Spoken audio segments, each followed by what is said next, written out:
ओम श्री गणेशाय नमः। श्री जानकी वल्लभो विजयते। अयोध्या कांड को आगे बढ़ाते हुए दोहा नंबर 120। एहि विधि कही कही बचन प्रिय, लेहि नयन भरि नीर। किमि चलहि मार्ग अगम, सुठि सुकुमार शरीर। सियापति राम जय जय राम, मेरे प्रभु राम जय जय राम।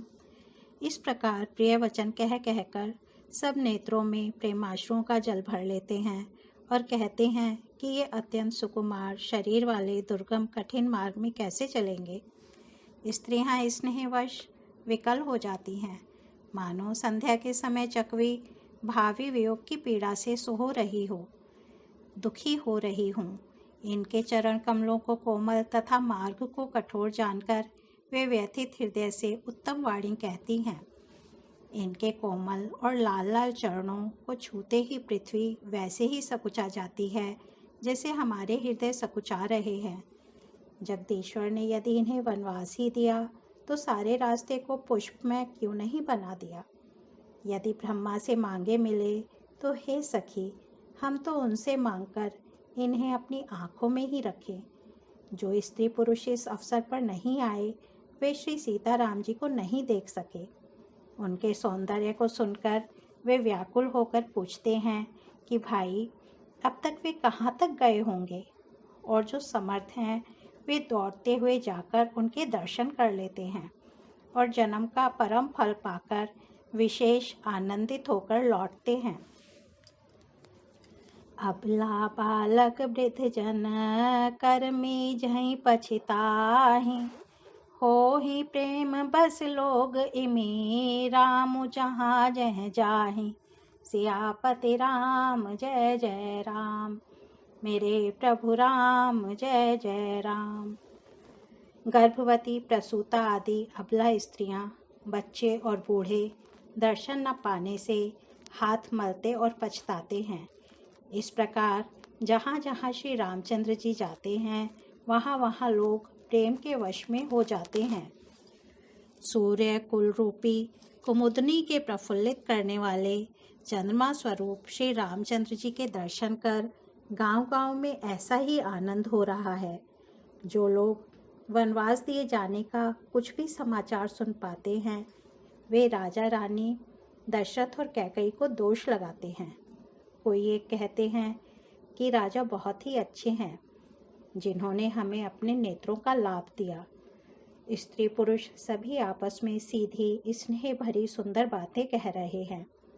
कहते हैं वे माता पिता धन्य हैं जिन्होंने इन्हें जन्म दिया। वह नगर धन्य है जहाँ से ये आए हैं। वह देश, पर्वत, वन और गांव धन्य है और वही स्थान धन्य है जहाँ जहाँ ये जाते हैं। ब्रह्मा ने उसी को रचकर सुख पाया है जिसके ये श्री रामचंद्र जी सब प्रकार से स्नेही हैं। पथिक रूप श्री राम लक्ष्मण जी की सुंदर कथा सारे रास्ते और जंगल में छा गई है। एहि विधि रघुकुल कमल रवि, मगलोगन सुख देत। जाहि चले देखत विपिन, सिय सौमित्र समेत। सियापति राम जय जय राम, मेरे प्रभु राम जय जय राम। रघुकुल रूपी कमल के खिलाने वाले सूर्य श्री रामचंद्र जी इस प्रकार मार्ग के लोगों को सुख देते हुए सीता जी और लक्ष्मण जी सहित वन को देखते हुए चले जा रहे हैं। आगे श्री राम जी हैं, पीछे लक्ष्मण जी सुशोभित हैं। तपस्वियों के वेश बनाए दोनों बड़ी ही शोभा पा रहे हैं। दोनों के बीच में सीता जी कैसे सुशोभित हो रही हैं, जैसे ब्रह्म और जीव के बीच में माया। फिर जैसी छवि मेरे मन में बस रही है उसको कहता हूँ, मानो वसंत ऋतु और कामदेव के बीच में रति कामदेव की स्त्री शोभित हो। फिर अपने हृदय में खोजकर उपमा कहता हूँ कि मानो बुध अर्थात चंद्रमा के पुत्र और चंद्रमा के बीच में रोहिणी जो चंद्रमा की स्त्री है सो हो रही हो। प्रभु श्री रामचंद्र जी के जमीन पर अंकित होने वाले दोनों चरण चिन्हों के बीच बीच में पैर रखती हुई सीता जी कहीं भगवान के चरण चिन्हों पर पैर न टिक जाए, इस बात से डरती हुई मार्ग में चल रही हैं। और लक्ष्मण जी मर्यादा की रक्षा के लिए सीता जी और श्री रामचंद्र जी दोनों के चरण चिन्हों को बचाते हुए उन्हें दाहिने रखकर रास्ता चल रहे हैं। श्री राम जी, लक्ष्मण जी और सीता जी की सुंदर प्रीति वाणी का विषय नहीं है, अर्थात अनिर्वचनीय है, अतः वह कैसे कही जा सकती है। पशु भी उस छवि को देखकर प्रेमानंद में मग्न हो जाते हैं। पथिक रूप श्री रामचंद्र जी ने उनके भी चित्त चुरा लिए हैं। जिन्ह जिन्ह देखे पथिक प्रिय सिय समेत दो भाई, भव मगु अगमु आनंद ते बिनु श्रम रहे सिराई, सियापति राम जय जय राम, मेरे प्रभु राम जय जय राम। प्यारे पथिक सीता जी सहित दोनों भाइयों को जिन जिन लोगों ने देखा, उन्होंने भव का अगम मार्ग, जन्म मृत्यु रूपी संसार में भटकने का भयानक मार्ग बिना ही परिश्रम आनंद के साथ तय कर लिया, अर्थात वे आवागमन के चक्र से सहज ही छूटकर मुक्त हो गए। आज भी जिसके हृदय में स्वप्न में भी कभी लक्ष्मण, सीता, राम तीनों बटोही आ बसे, तो वह भी श्री राम जी के परम धाम के उस मार्ग को पा जाएगा जिस मार्ग को कभी कोई बिरले ही मुनि पाते हैं। तब श्री रामचंद्र जी सीता जी को थकी हुई जानकर और समीप ही एक बड़का वृक्ष और ठंडा पानी देखकर उस दिन वहीं ठहर गए। कंदमूल फल खाकर रात भर वहां रहकर प्रातः काल स्नान करके श्री रघुनाथ जी आगे चले। सुंदर वन, तालाब और पर्वत देखते हुए प्रभु श्री रामचंद्र जी वाल्मीकि जी के आश्रम में आए।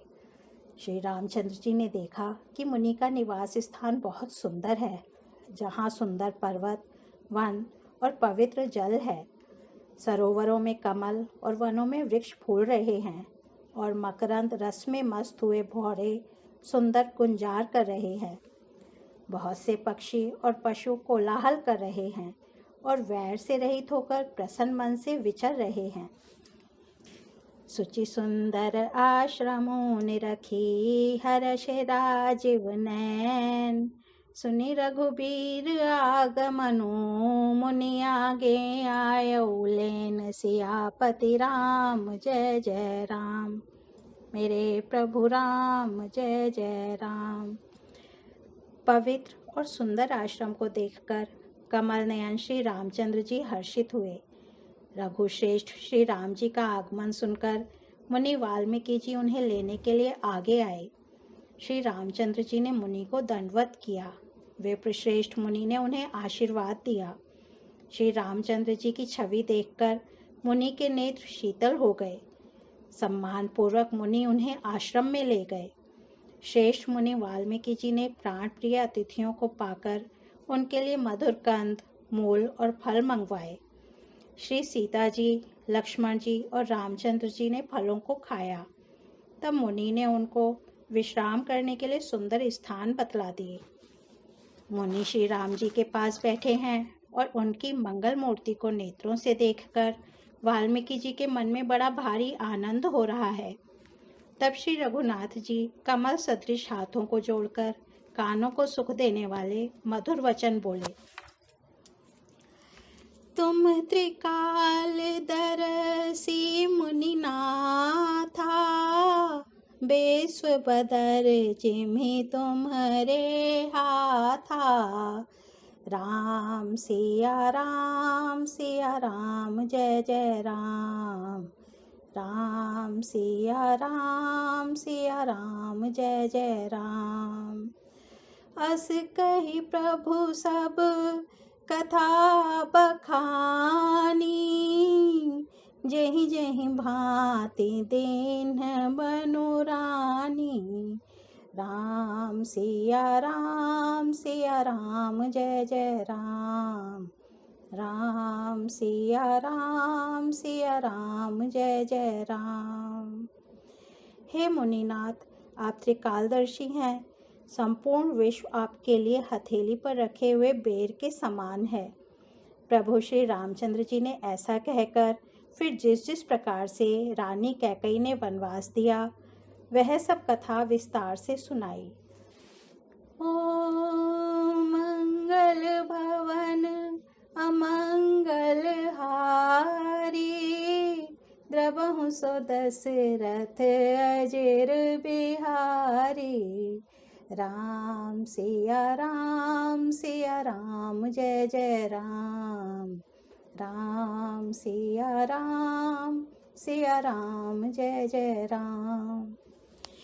आज अयोध्या कांड को यहीं विराम देते हैं, कल इसके आगे बढ़ेंगे। धन्यवाद।